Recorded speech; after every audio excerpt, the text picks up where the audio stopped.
Good morning, नमस्कार, आदाब, सत श्री अकाल दोस्तों।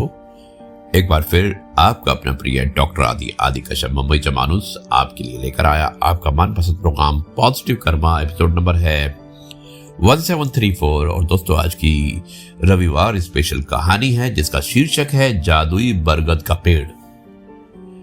रविवार का दिन है, ज्यादा समय नहीं लूंगा, शुरुआत करता हूं इस कहानी की कुछ इस प्रकार। एक बार की बात है, एक छोटे से गांव में एक जादुई बरगद का पेड़ था। यह पेड़ कोई साधारण पेड़ नहीं था। इस पेड़ के पास सच्चे दिल से आने वाले किसी भी व्यक्ति की इच्छा पूरी करने की शक्ति थी। शर्त सिर्फ इतनी थी कि वो अपने सच्चे मन से आए। उसी गांव में राज नाम का एक छोटा सा लड़का रहता था। राज अपनी दयालुता और शुद्ध हृदय के लिए जाना जाता था। वो अक्सर बड़े बुजुर्गों की मदद करता, अपने खिलौने दूसरे बच्चों के साथ साझा करता और जानवरों के प्रति प्यार करता था। एक सुबह राज ने अपनी दादी से जादुई बरगद के पेड़ के बारे में सुना। दादी ने राज से कहा कि यदि उसे कभी वो पेड़ मिले और वो सच्चे मन से कोई इच्छा करे तो वो पूरी हो जाएगी। इस जादुई संभावना से उत्साहित होकर राज पेड़ की खोज में निकल पड़ा। उसने अपनी दादी से रास्ता पूछा और दादी ने उसे घने जंगल की ओर इशारा कर दिया।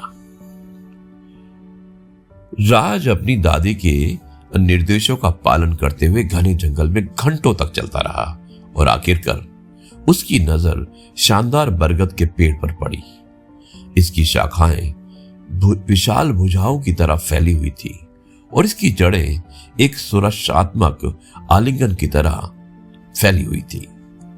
आशा भरे मन से राज ने अपनी आंखें बंद की और अपनी इच्छा व्यक्त की। मैं चाहता हूं कि हमारे गांव में कभी कोई भूखा ना सोए। जैसे ही उसने इच्छा की, उसे महसूस हुआ कि गर्म हवा ने उसे घेर लिया है और बरगद के पेड़ की पत्तियां धीरे धीरे हिल रही हैं। राज जानता था कि जादू काम कर गया है। वो भागकर गांव पहुंचा और सभी से यह खबर साझा की। गांव वाले आश्चर्यचकित थे और राज के आभारी थे।